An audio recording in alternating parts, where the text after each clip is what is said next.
Hello everyone, welcome to the channel. This is a brand new channel, and in this one I'm gonna cover content from Teamfight Tactics Dragonlands, from guides to highlights to patch rundowns and more.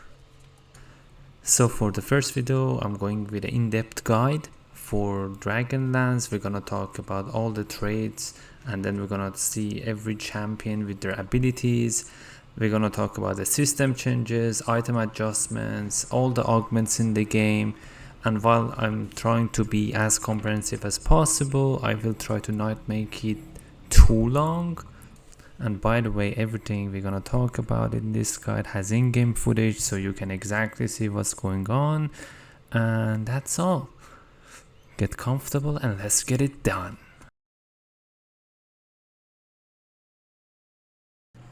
Alright, so the set is about dragons, and the first trait we're gonna talk about are the dragon. So the dragon trait is pretty straightforward. You only get the bonus if you have one dragon. Each dragon takes 2 team slots, they get bonus health and +3 on the mark trait. So the dragons are, the epic ones are Siphon, Shioyu, Deja and Ides, and the legendary ones are Aurelian Soul, Aoshin, and finally Shivana. One thing to note is that the dragons cost double, so the 4 costs are actually 8 costs and the 5 cost legendary ones are actually 10. And now we're gonna see each dragon in action and what is their ability. So the first clip we're gonna see here is Siphon, the 8 cost dragon, versus Aoshin, the Tempest, legendary 10 cost dragon. Siphon is very powerful. It dashes, does damage, and then bites the target, almost one-shots it, always. And then there's Aoshin, who launches lightning strikes, still does so much damage. Both of them are pretty good, and you can see here Siphon dashes and one-shots him. By the way, we're just showcasing the dragon abilities right now. We're gonna talk about their traits in a bit. The next one is Shioyu, the Jade dragon. There's actually a assassin version as well, as you can see on the enemy team, and I have the normal version, the front line. So in terms of the ability, as you can see on the assassin Shioyu, it has a 3-part ability. The first part is empowered auto, the second part is the same damage but in true damage, and the third one is a bunch of damage in a line. It is very powerful as a dragon. And as you watch me getting smacked by Shioyu, let's talk about the next dragon. Deja is a 8 cost range dragon. It does magic damage on hit and it reduces the enemy MR by a flat amount, and the spell is like the Seraphine from last set. It hits the most number of enemies and does some magic damage. It scales very well with attack speed, as you can see in this fight. And after it casts the ability, as you can see, it throws some barrages that does extra damage as well. Overall very powerful, but needs a very specific set of items to work well. Next up we're gonna talk about Ides, pretty much the best solo tank unit in the game. Very tanky with the right items, but it doesn't have any damage on its ability. As you can see the spell right now, it heals itself and it shields allies, also has damage reduction on himself. Very tanky dragon, and it also gives you one item that we're gonna talk about when we talk about its trait, the shimmer scale. By the way, all those gold that I got from one fight, they're all because of the shimmer scale, that we're gonna talk about it. Okay, finally the most exciting one, Shivana. Shivana is a shapeshifter, a ragewing dragon, and a 10 cost. It starts in human form, then drops aggro, goes up, and does a bunch of AoE damage, actually a lot of AoE damage, as you can see. And after that, her ability changes, and then she breathes fires to enemy face and burns them down for percentage health that scales with AP. Very tanky and very powerful dragon, one to look out for. With that said, now we can talk about the traits that these dragons belong to. The first trait we're gonna talk about is Whispers. So the way Whispers work is that whenever Whisper units attack, they reduce the enemy armor and MR by 40% for 6 seconds, and if they keep attacking the same unit, they get more AD and AP, and it keeps stacking. And the units are Thresh as a 2 cost, Elise and Silas as 3 cost, Siphon as a 8 cost, and finally we're going to have Pike as the legendary unit here. By the way, Whispers is very splashable, so if you don't have Armor Pen or MR Pen, you can use 2 of these and they will do the shredding for your team. Now let's talk about the abilities. So Thresh has its hook. It's like the Blitz hook, but it's weaker. It doesn't entirely pull the target. Elise is a shapeshifter. When she shapeshifts, she bites the target. If she gets a takedown, she becomes untargetable and then goes and bites the lowest health enemy, and she can keep doing this. Then there is Silas does AoE damage around him and mana reaves enemies hit. If he does it twice, then he also gets a shield. And finally there is Pike. Pike is a 5 cost assassin. He has his ultimate from League. It has AoE damage, and if he gets a takedown, he gets all the mana back and recast again. Next trait we're gonna talk about is Astro. Astro is a 3/6/9 piece trait, and the way it works is that if you have at least 3 Astros on board, every 5th shop you get an Astral shop and you get an orb. The Astral shop is gonna give you Astral units in it, at least 2 of them, and at best case scenario 5. One thing to note is that the normal shop refresh that you get at the start of each run is also count towards one of those 5 refresh to get the next Astral shop. So the units are Nidalee, Skarner and Vladimir as 1 cost units. Then you have Nami as a 2 cost, and Illaoi as a 3, and Varus also as a 3 cost. And finally Aurelian Soul is a dragon, a legendary 10 cost dragon. Before we talk about the abilities, just say that the orb that you get at 3 piece you get around 2 gold, at 6 piece you get around 5, and at 9 piece you can get Aurelian Soul, and you can even get item components. Now for the abilities, Nidalee changes her form. She gets only 1 hex range, so she becomes melee and she does a bunch of damage. Vladimir has his transfusion. He heals and does damage. Skarner is one of the fun ones. He gets a shield and some attack speed while the shield is active. And then Nami has her bubble thing, so she does damage, she heals an ally, and then she does damage again. On the 3 costs we have Illaoi and Varus. Illaoi hits in front of her, steals enemy resistances for a few seconds, and Varus has his ultimate that has a pretty good scaling on both AD and AP. And finally there is Aurelian Soul that we didn't talk about the dragons because we wanted to talk about it here. So a soul is really good if you itemize only towards attack speed and item regen. He's not really that good of an astral unit on its own. He needs like a specific items, and his next trait that is Evoker that we're gonna talk about it later. But pretty much every time he casts his ability he does some damage. The next time he's gonna cast it, he's gonna do 100% more damage compared to the base, and the area is gonna be bigger. So that's pretty much what it is about a soul. You want to make him cast as many times as possible. Next up we're gonna talk about Rage Wing. So Rage Wing units are very different.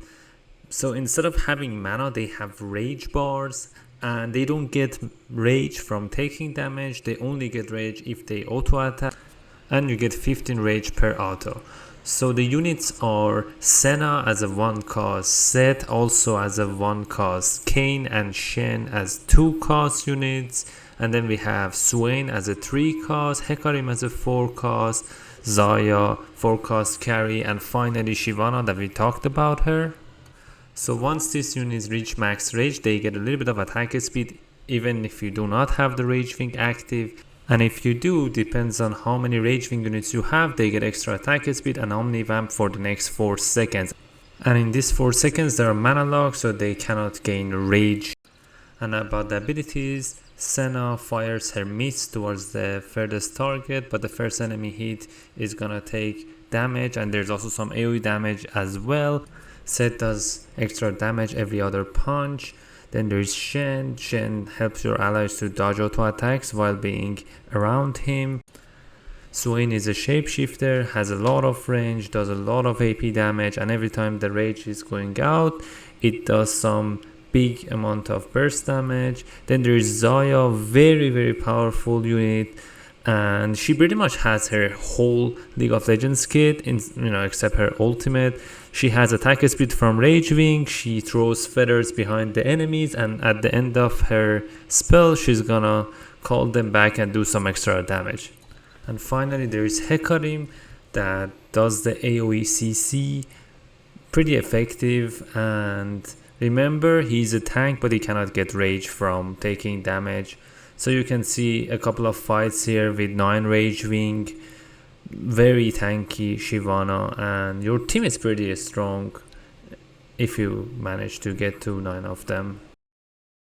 One more thing to note here is that Rage Wing is actually a buildable emblem, and if you have a unit that you only needed to get extra mana, you can make it Rage Wing and it gets 15 rage per auto attack.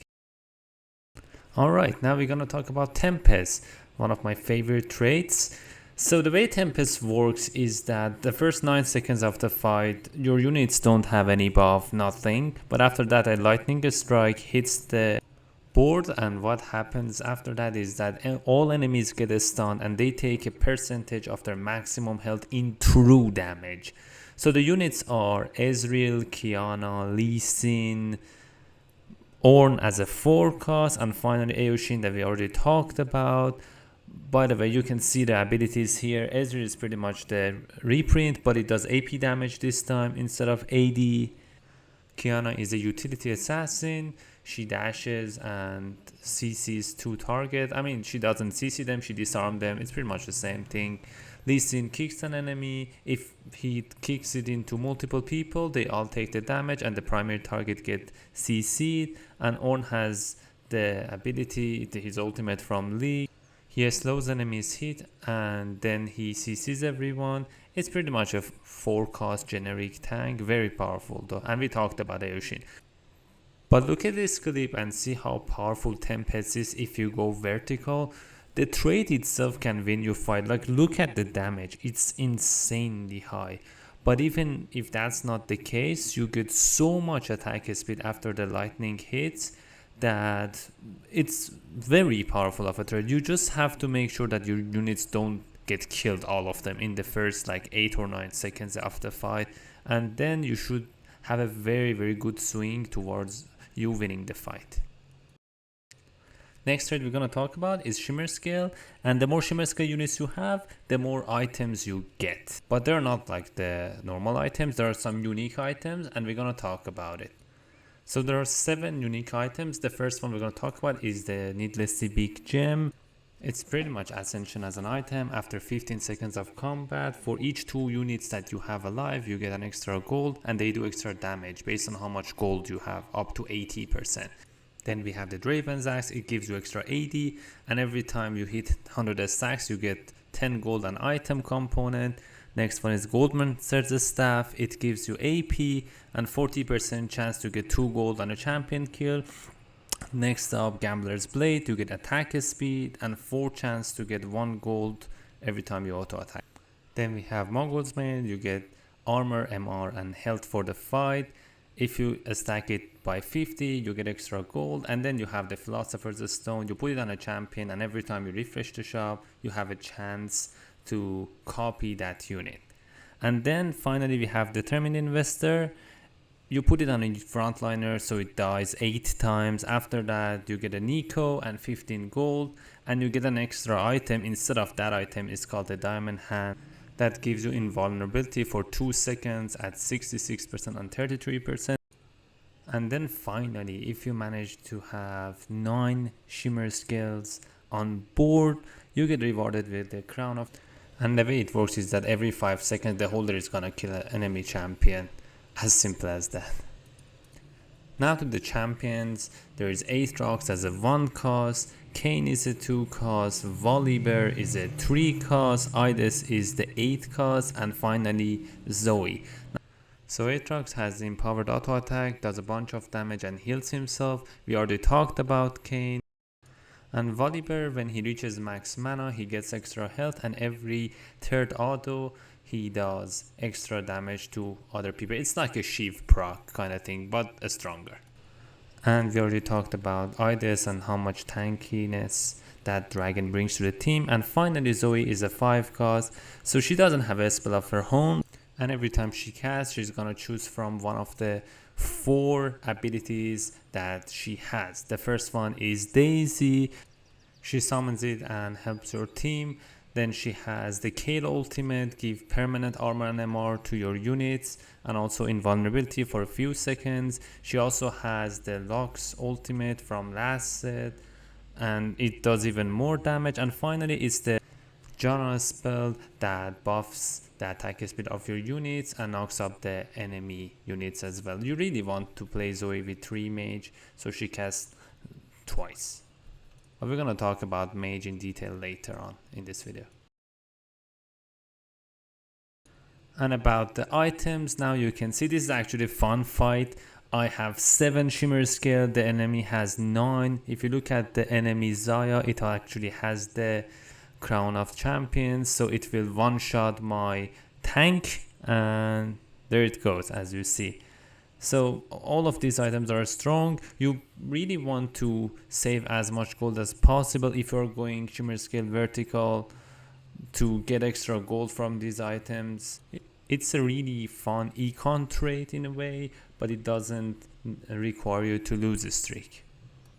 Next trait on the list that we're gonna talk about is Jade. So Jade is a very defensive trait, and the way it works is that it's a 3, 6, 9, 12 vertical trait. Let's talk about the units first. Karma and Tariq as 1 cost.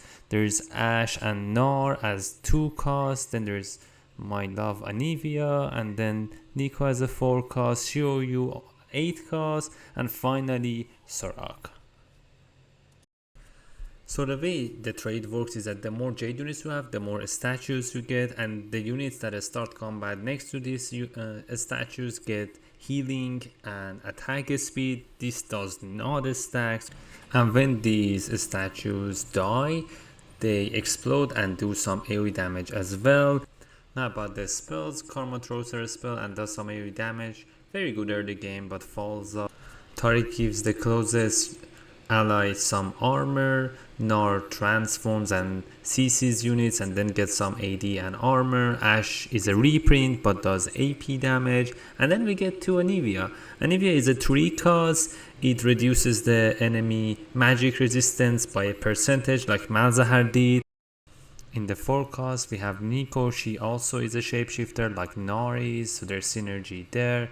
At the start of the fight she gets a little bit of a shield, and then she casts her spell and does a AoE CC. Very powerful and very tanky as well if you give her the right units. And finally we have Soraka as a 5 cost. She has a specific trait of her own. It's called a Star Color, and the way it works is that she's gonna heal your little legend, and if you're full health she's gonna kill enemy units. So you can see a fight here that how tanky Jade units are, and it is like very powerful of a vertical trait if you want to try it. And that's it for the Jade. So the next set we're going to talk about is Mirage. Mirage is like mutant from last set. So there are 7 different Mirage effects that you can get game to game. First one is Executioner's Edge. So you do more damage to lower health targets. Dawnbringers is gonna give your units healing when they are at 50% health. Electric Overload allows you to do extra damage to the enemy units, depends on how much tanky they are in terms of health. Warlord's Honor is gonna give your units more health and AP, and it stacks up to 5 times. Duelist Dexterity gives you more attack speed per auto attack. We talked about Deja and how much that champion loves attack speed. This is very good for it. Spell Source Enchantment give you AP per auto attack, and Pirate's Grid is gonna give you a chest no matter you win or lose a fight. Now to the Mirage champions. Leona is a 1 cost, Yone is a 2 cost, Nunu is a 3 cost. We already talked about Deja at 8 cost. And finally Yasuo as a 5 cost. Very powerful unit. So in terms of ability, Leona takes less damage while her ability is active. Leona cycles between more AD and AP damage on hit every auto attack. Nunu is a reprint. Nunu bites the target, and if it has more health, it's gonna do 50% more damage, and that's gonna be true damage. We already talked about Deja and the specific build for that dragon. And finally there is Yasuo. I actually want to talk about Yasuo more in the main trait, that is the Dragonmancer, and we're gonna just talk about it in a bit. So you can see how Deja does his damage, and he keeps stacking in the fight. Very powerful unit if you give it the right item. Next up is the Dragonmancer. So a very interesting trait. All the trait power goes into one unit, so it's a 3-6-9 piece trait. And the way it works is that every time you get the trait active, you get that item that you see on the screen, you can give it to a Dragonmancer and they get extra health and AP. So the units are Karma and Set as the 1 cost units, then there is Ashe as a 2 cost, Lee Sin as a 3, Swain as a 3, Volibear as a 3 cost, and finally Yasuo, that we're gonna talk about him in detail. So in terms of abilities, we already talked about every single one of these champions. So without further ado, let's talk about Yasuo. So the way Yasuo works is that he has 25 mana. He EQs pretty much twice, and then his third cast he's gonna hit AoE and knocks up everything. And if he hits the last enemy unit, he's gonna kill it no matter how much health they have. So this is the first trait that is not actually a dragon, but it's a semi-dragon, because you make a unit so strong that it looks like a dragon. But remember that the star level is also important, so the more star levels you have on your Dragonmancer units, the more scaling and power goes to your Dragonmancer hero.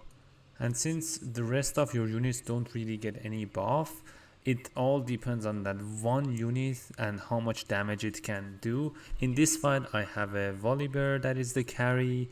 It is very powerful, and you can see that the rest of my units are not really that strong, but it depends on Volibear to carries the fight on his own, and he actually does it pretty well. He's a very fine unit. I think he's a little bit too strong, we'll see. But anyway, that's it for the Dragonmancers.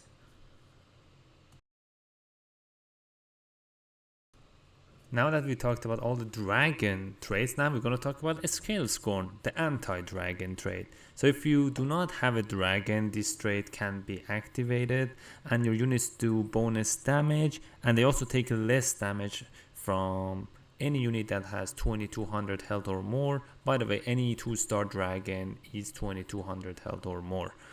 So the champions are Braum as a 2 cost, Lydia as a 2 cost, Olaf and Diana as 3 costs, and we're gonna see their abilities.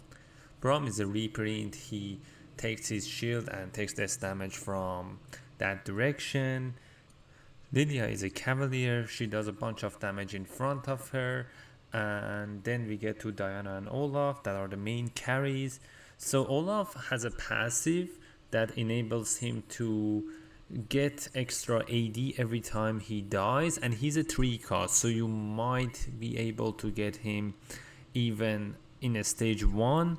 He can stack up pretty well, and the way his spell works is that he just does extra damage on his next auto and gets some attack speed, and if he's below 50% health, he's gonna get even more attack speed. And the way Diana works, she's also a reprint. She takes the orbs around her and gets a shield, and every time all the orbs are hit, she refreshes the shield. Alright, next up we have Revel. So Revel is a very interesting trait. It is very simple. It says that every time you hit an enemy with an ability, you throw a firecracker. So the units are Tomken, Jinx, Sona and Corki, but the important part is when you get a Rebel emblem. So about their abilities, Tomken gets the shield, and while the shield is active, anyone who attacks him is gonna take some damage. Jinx is a utility unit, she throws her traps and do a bunch of AP damage, and if each of those traps don't hit anything, then she refunds some mana.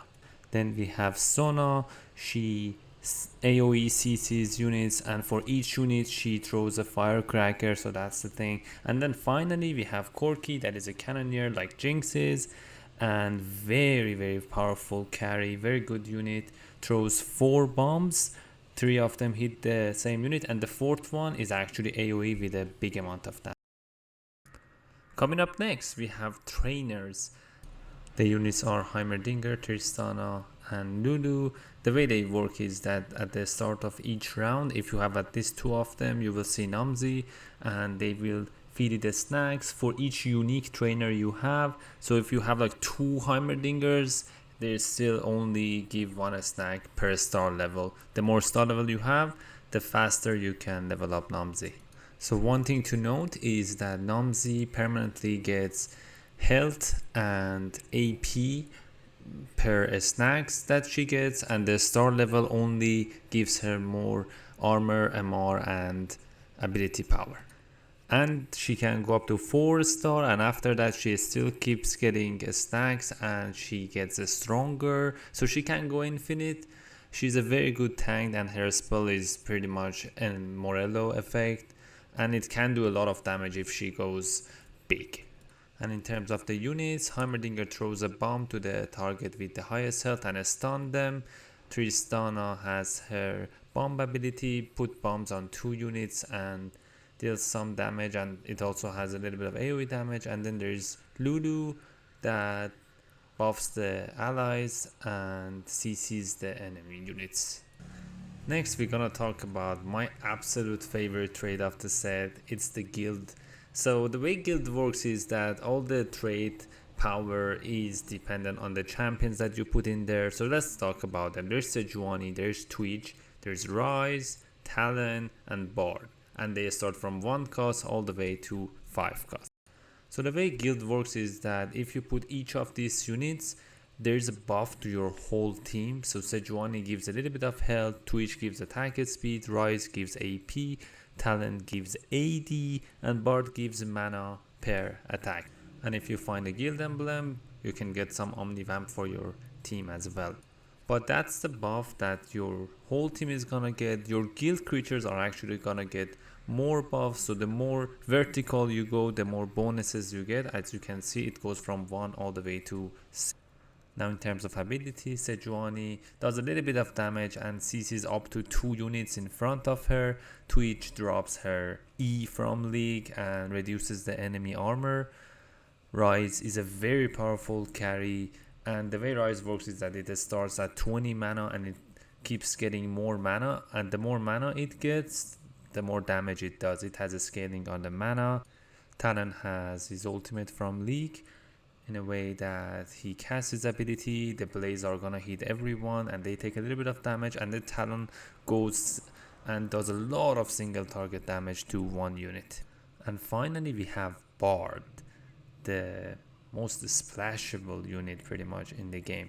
So Bard is like Soraka, has a specific single trait for itself, and it's called Bard.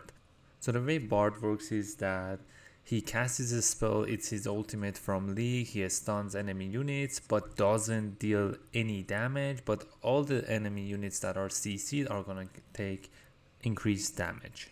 But more than that, whenever he casts his spell, he celebrates, he dances, and he gets a doot. And if he survives the fight, he's gonna dance again, and that's another doot for you. And if your units dance, they also have a chance to drop doots, and these doots are permanently gonna increase your chances of 3, 4 and 5 cost units by 1%, and it just enables you to hit the higher cost units. And he also is a mystic that is pretty good.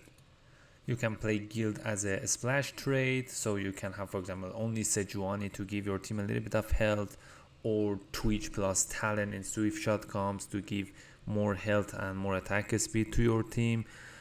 It is also very good if you want to play it vertical. Overall, very good trait, very strong, and it can be played in many different ways. That is a big plus.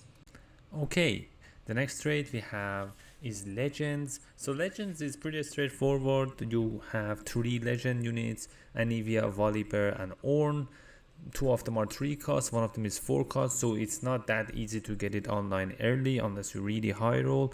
But the way it works is that if you want, you can sacrifice 1 unit and give bonuses to one of your legends.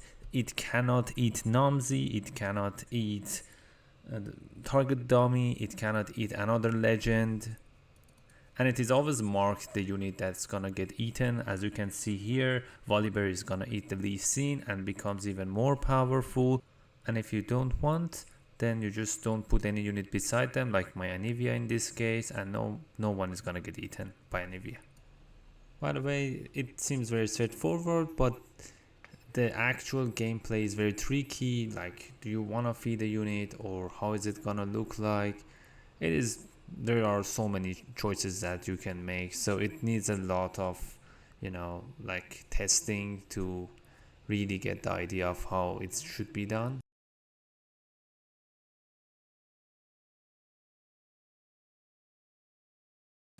Next up, we're gonna talk about the frontline classes in the set. First one is Bruiser. It is pretty much a reprint. It gives extra health to your team, and Bruiser units get even more health, double the health actually. So the units are Tomkench and Skarner as 1 cost, Shen as a 2 cost, Illaoi, Olaf and Silas as 3 cost, Ornn as a 4 and Siphon as an 8 cost.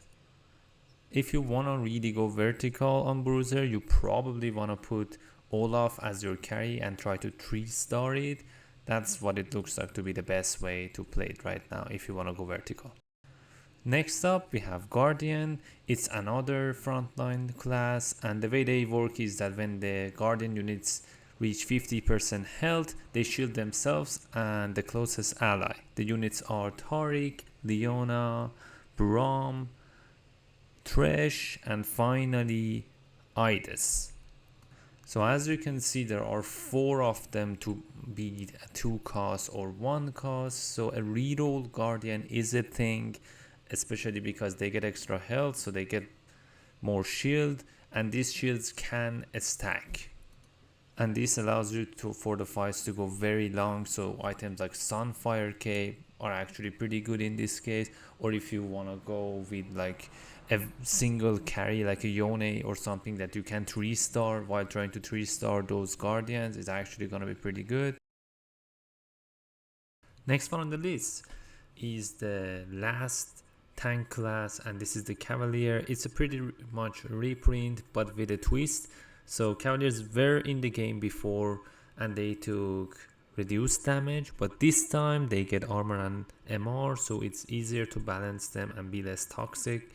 So there's Sejuani, Lilia, Nunu and Hecarim. And just as before, they dash to their target, and every time they dash they get extra armor and MR, double the amount they actually get from the class. Even though the damage reduction is not there, but this is actually very tanky if you're gonna go vertical. They're very good defensive trait, and it's really your choice to go like Bruiser, Guardian, or this one, Cavalier. Of course you can go other things. Namzi is a tank, Idis can solo tank, or whatever else you have in mind. Now we're gonna talk about the AD damage dealers from range. Swift Shot and Cannoneers. First, Swift Shot. Swift Shots are pretty much like a snipers. They get extra hex and they get extra attack speed instead of AD. So the further from their target, the more attack speed they get. The units are Ezreal, Ashe, Twitch, Varus, and Xayah. And we talked about their abilities before, so we can just watch some gameplay. They are very powerful. Xayah carry is insanely good. Twitch is a utility champion. Ezreal, if you want to go 3-star and AP, is pretty good. And Varus, I think the build is still has to be found, the way you want to play, like as a 2-star or 3-star Varus, because 3-starring him without Astral is gonna be pretty tough. And you might as well want to go with Zaya, 2-star carry. And after that we have Cannoneer.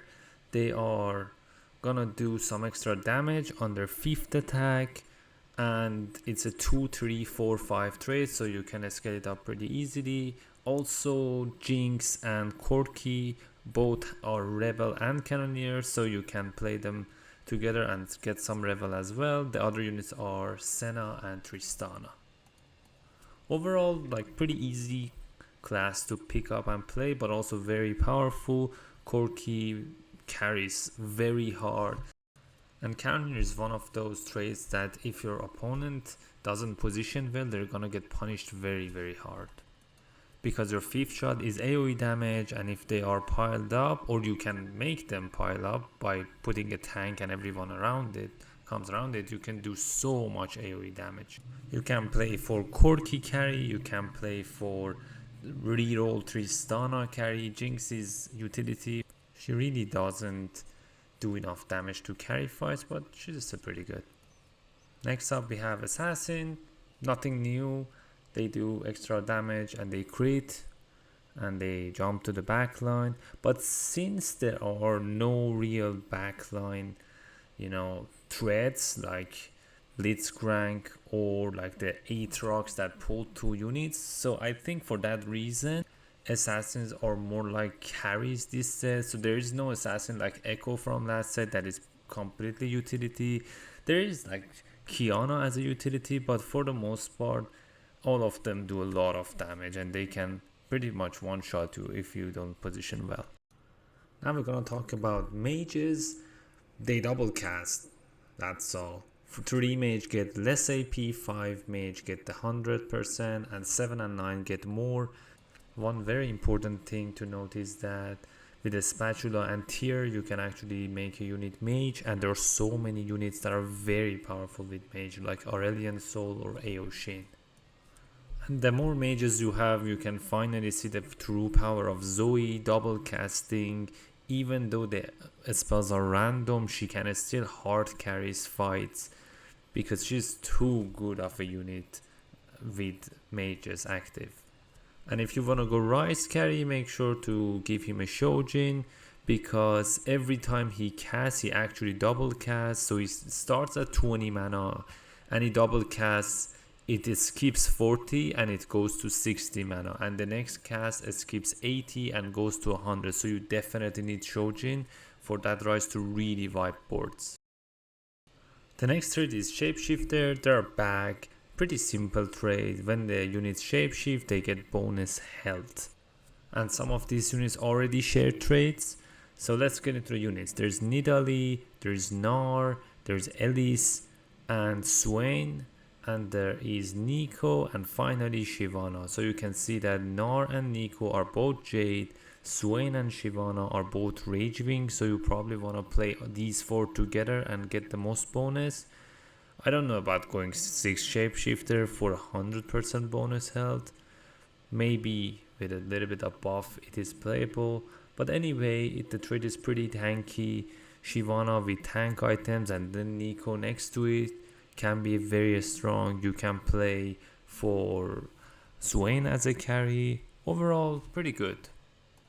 And a lot of times the fight do go long, so you can really benefit from scaling items like Rage Blade, or if you have a Sunfire on someone, you can really get benefit from it.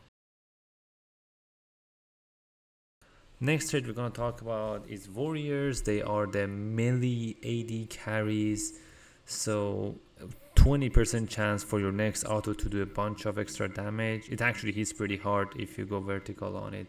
So the units are Aatrox, Yone, Shen, Olaf and Yasuo. You can pretty much go Olaf carry and be in a pretty good spot if you 3-star your Olaf. Very powerful trade if you can get that Olaf 3 or Yasuo too.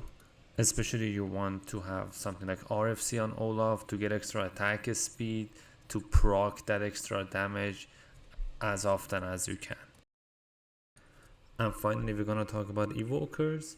One of the late game comps that you can get if you want to go vertical. It can go 2, 4 or 6.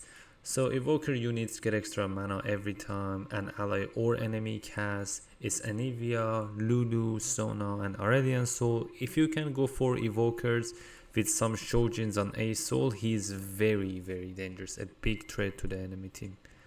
But you can as well just play Anivia and Lulu or Sona to splash Evoker and get some extra mana for these units. And finally we have Mystic, the trait that only gives magic resistance to your team.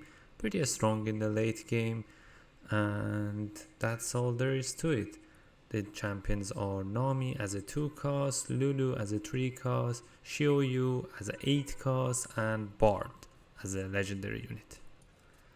And with Mystic out of the way, that's all there is for the trades and the champions. Now we can talk about the system changes.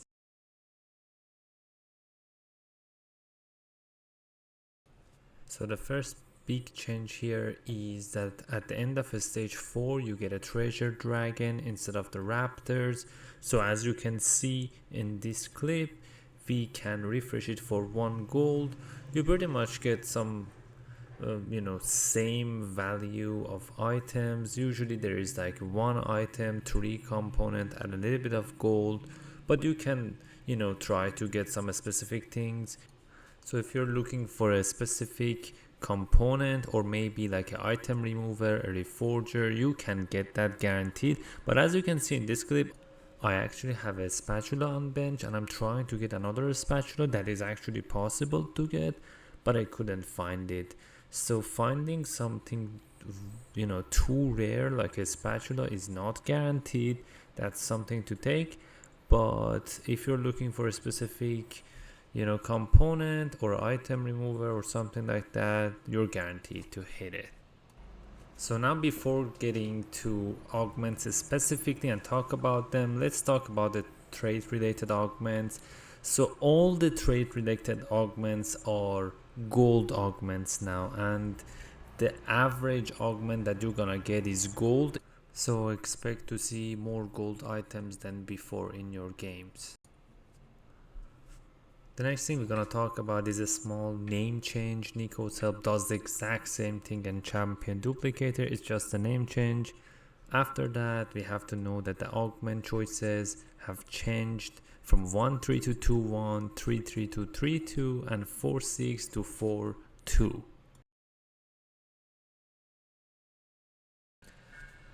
Alright, and finally a new addition to augments is that every game you have 1 chance to reroll one of your augment choices. As you can see on the bottom of the 3 choices, I have 1 reroll button and I can use it only once. If I don't want my 3 choices, I can press it and there you go. You see 3 more choices to choose from to really get away from that worst case scenario that might happen into your games. And now we're gonna talk about item adjustments. So let's see some of the big changes to these items. So Archangels give more AP but less scaling. Bloodthirster now has Omnivamp instead of Lifesteal, but it's less. Blue buff give you 40 starting mana instead of 50. Bramble Vest is going to have 60 armor instead of 70. Hand of Justice gives more of the base stats, but the bonus stat is gonna be less. And Death's Blade has been nerfed in 1 and 2 stars. So the biggest change here is really the Bloodthirster, so it's like a defensive item on any unit you want, AD or AP. And you can see it being very effective on like high health units like 9 Dragon Mancer or 2-star dragons in general. Speaking of dragons, Dragon's Claw is gonna give less magic resistance and it's not gonna damage enemy units, but it's gonna heal your unit for each unit targeting them. The more unit, the more healing. And it is 20% stronger on dragons for some reason. And after that we have the Sunfire Cape.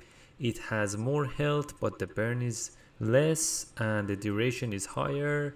And now if there is only 1 unit close to the holder, it's gonna burn them and refresh the burn, so you can get the most of the item. Next up we have Giant Slayer.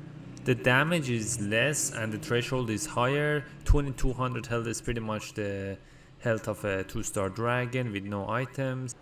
The healing from Gunblade instead of the spell heal is now Omnivamp, but less. Armor pen item Last Whisper now has less armor pen, but it doesn't need you to crit to proc it.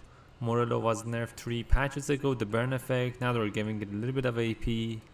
RFC seems to be very good, especially with swift shots around, so they're nerfing it a little bit. And finally, Redemption heals for less amount because there are so many high health units in the game. Next up we have the Spatula items that you can build.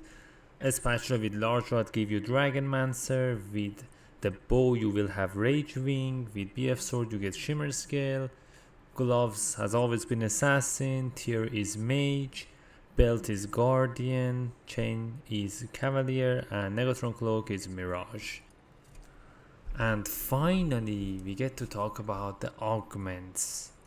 So in order to talk about them, we're gonna put them in different groups and then talk about different groups. We're gonna cover everything though, so let's get into it. The groups that we're gonna talk about them, the first group is gonna be the augments for specific traits. We talked about them in general, now we're gonna go in detail. Then we're gonna talk about the hearts, emblems, souls and crowns, then the augments that are available in multiple tiers, and then the other augments. Now let's dive deeper into these augments for traits. Remember that all of these augments are gold augments. So for dragon trait, we have Dragon Alliance and Dragon Horde. These two augments allow you to have more than one dragon and you still have the dragon active. Dragon Alliance is gonna give your dragons some armor and MR, and the Dragon Horde is gonna give them some AD and AP. So Whisper has Twilight Umbrage that enables your units next to Whispers to be stealth for the first few seconds of the fight. Astral have the Intercosmic gift, so every time you get the Astral Orb you have a chance to get bonus orb from it. For Ragewing we have a Scorch and Tantrum. A Scorch is really powerful. Every 15 cents of damage you're gonna do more damage, and that is true damage as well.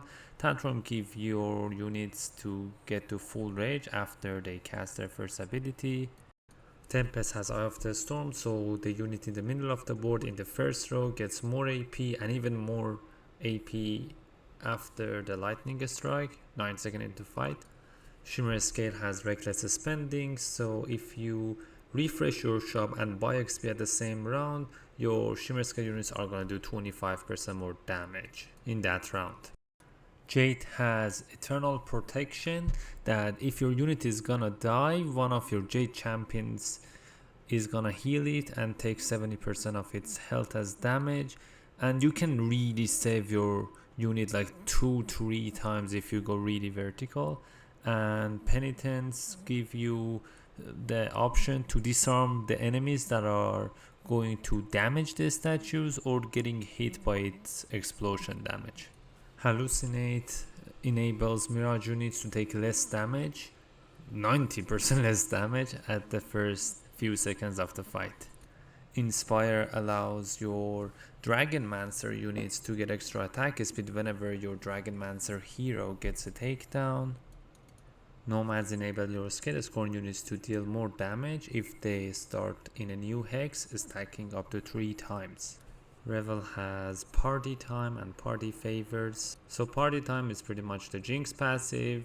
Your Revel units get a takedown, they get an increased attack speed, and Party Favors give you 1 bonus gold each combat if your Revel unit launch 6 Firecracker, and the first time you reach 100 overall, you get a bonus orb kind of thing.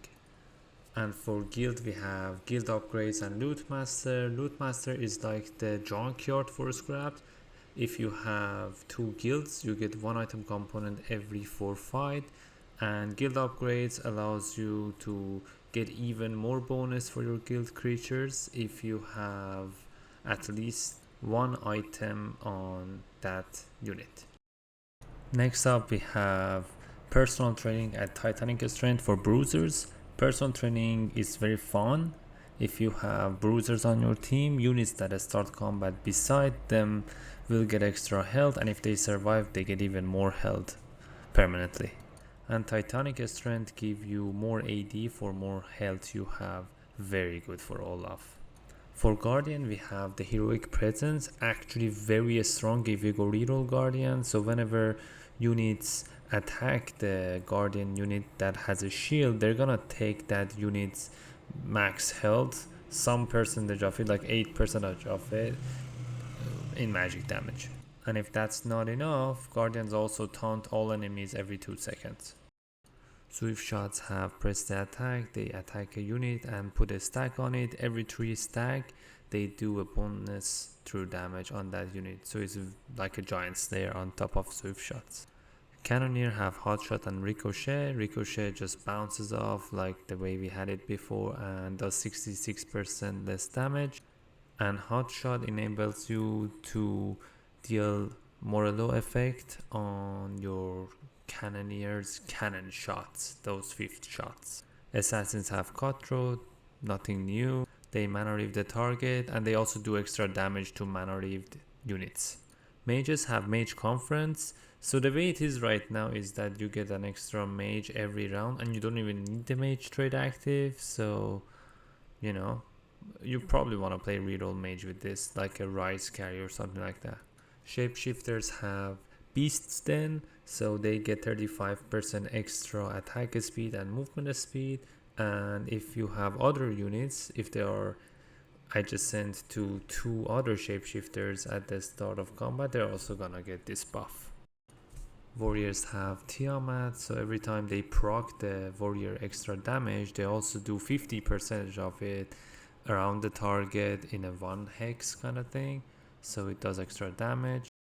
And finally, Evokers have Essence Theft, so every time an Evoker unit auto attacks another unit, they steal mana from their target. So that's all of the trait related augments.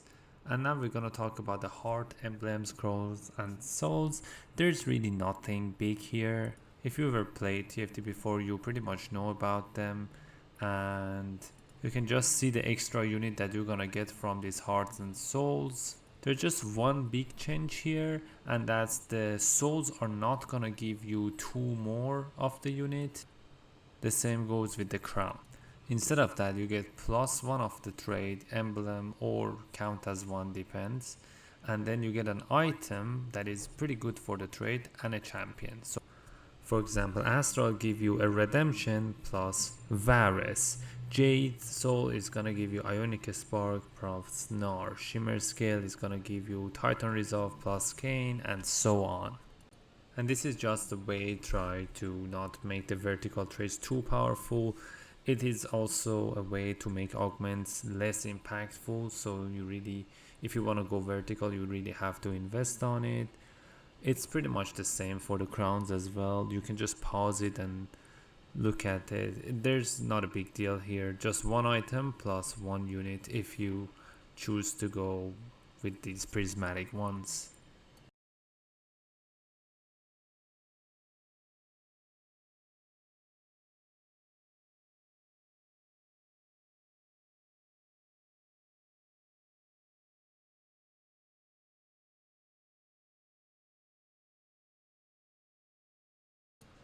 With that out of the way, we get to the third part of the augments, and we're gonna talk about the multiple tier augments. So Build Different was here before, it is gonna be around again. Arcane Nullifier give you Magic Pen and Morello effect. Stand United is here again. Axiom Arc give your units extra mana for the enemy kills. Earth's Grab Bag is only silver or prismatic. On silver you get 1 item, on prismatic you get 3. Then we have the Best Friends, so if 2 units only start adjacent to each other and no other units around, they get bonus attack speed. And Cybernetic and all the different versions of it is a reprint, pretty much the same. And the last one in this slide is combat training, so every time your units get a kill, they get extra AD, and this is permanent, it keeps stacking up. Next up we have Celestial Blessing. It has been here before. Double Trouble, Electro Charge, Exile, Featherweight, all of them have been here. Pretty much all of these things have been in set 6, so there's really no need to talk about them again. And for the last slide we have only 2 of the new augments. One of them is, you know, the Ancient Archives, the Prismatic version has been added. You get 2 Tomb of Trades. And the new one is actually Preparation, so if you have a unit on bench at the start of combat, next round they get extra AD and AP, and it can stack up to 4 times. And now we are finally gonna talk about the other augments that are here, and they pretty much give you some bonuses. They are in different tiers, so the first tier we're gonna talk about are gonna be the silver tiers. The first one is AFK. You cannot perform any action. It means you cannot buy anything, you cannot move any champion or anything like that. But after 3 rounds, you get 20 gold. Recombobulator is here again with the same effect. Big Friend allows your units to take less damage if they start combat next to a unit with plus 2000 health, pretty much a 2-star dragon. Ascension has been here last set. Then we have late game specialist, very fun one. So if you reach level 9, you instantly get 40 gold. That's it, pretty good. Pandora's items and Tiny Titans are back. Pandora bench is new. The 3 rightmost champions on your bench are gonna be replaced by the same units, by the units of the same cost, and it can help you to get the 3-star of the unit you want. Alright, now to the tier 2 augments. Phony Frontline is actually tier 2 now. Better Together is a new augment, so the aura items like the Zeeks, the Chalice and the Locket are gonna be more effective. Blue Battery, Calculated Loss and Clear Mind are the same.